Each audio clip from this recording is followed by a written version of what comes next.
Hi everyone. இன்றைக்கி article 8 பாருங்கள். Right of a citizenship who live outside India. அதாவது இந்தியாவுக்கு வெளியே இருக்கிறவங்களுக்கும் வந்து இந்தியன் சிட்டிசன்ஷிப் இருக்குது. ஆனால் அது சர்டன் கண்டிஷன் பாருங்கள்.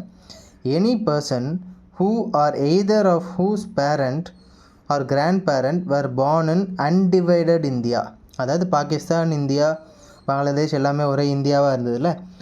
அந்த டைமில் எய்தர் அவர் வந்து அங்கே பிறந்திருக்கணும், இல்லை அப்படின்னா எதிர் அவங்களோட பேரண்ட்ஸு இல்லை கிராண்ட் பேரண்ட்ஸ் அவங்க வந்து இங்கே பிறந்திருக்கணும். அப்போ அங்கே சிட்டிசன்ஷிப் கொடுப்பாங்க. அதே மாதிரி அதாவது அது ஒரு கண்டிஷன். அதுக்கப்புறம் who is residing ordinarily in any country outside India shall be considered to be citizens of India. அதாவது வெளியே இருந்தாலும் பரவாயில்ல அப்படின்னு சொல்கிறாங்க. ஆனால் if he has registered as a citizen of India by an Indian diplomatic or consular representative in that country on an application made by him or her in the prescribed document form to such diplomatic or consular representative whether before or after 26 January 1950. அதாவது இது வந்து before after அப்படின்றதுலாம் கணக்கு கிடையாது. ஒன்று அவங்களோட parents இல்லை grand parents அவங்க வந்து இங்கே இந்தியாவில் பிறந்திருக்கணும். அதேமாதிரி அவங்க அவுட் சைடில் இருந்திருக்கலாம். அவுட் சைடில் இருந்தாலும் அவங்க இருந்த அவுட் சைடில் இருந்த கண்ட்ரியில் இருக்கிற இந்தியன் எம்பசி இல்லைனா வந்து கன்சியூலர் ரெப்ரசன்டேட்டிவ் இந்த இடத்துல போய் அவங்க ரெஜிஸ்டர் பண்ணியிருக்கணும், நான் வந்து இந்தியன் சிட்டிசன் அப்படின்னு சொல்லிட்டு. அப்படி பண்ணியிருந்தாங்க அப்படின்னா அவங்களுக்கு வந்து இந்தியன் சிட்டிசன்ஷிப் வழங்கப்படும் அப்படின்னு சொல்கிறாங்க. இதில் பாருங்கள், union of India vs Pranav Srinivasan 2024 recent case பாருங்கள். Can a person of India origin living abroad claim Indian citizen directly under Article 8? Supreme Court என்ன சொல்கிறாங்க? Article 8 is an independent constitutional source of a citizenship whether before or after the commencement of the constitution.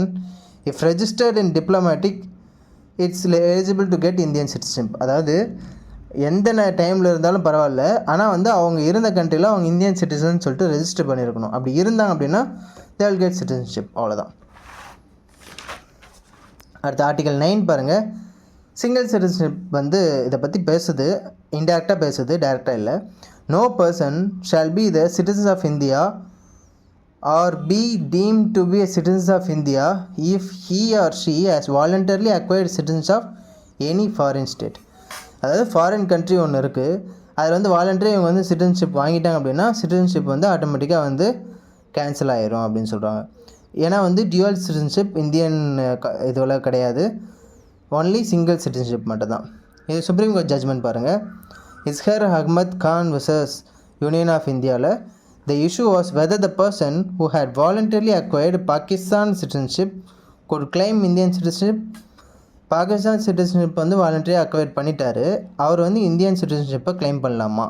Judgement என்ன சொல்கிறாங்க பாருங்கள். Supreme court held that Article 9 apply to a person who had acquired foreign citizenship before 26 January 1950.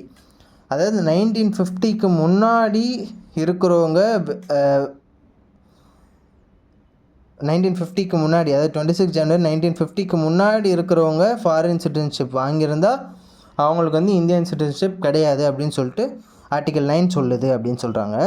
ஆனால் if a person voluntarily acquired foreign citizenship after the constitution game into force, அதாவது 26 January 1950க்கு அப்புறமா யாராவது வந்து foreign citizenship வாங்கியிருந்தாங்க அப்படின்னா அந்த டைமில் article 9 use ஆகுது. அந்த டைமில் section 9 of the citizenship act 1955 citizenship act கொண்டு வந்திருப்பாங்க. அந்த ஆக்டில் செக்ஷன் 9 இருக்குது.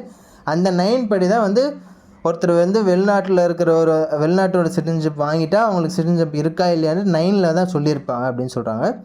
9லேயும் சிங்கிள் சிட்டிசன்ஷிப் தான் சொல்லியிருக்காங்க. அவ்வளோதான். தேங்க்யூ.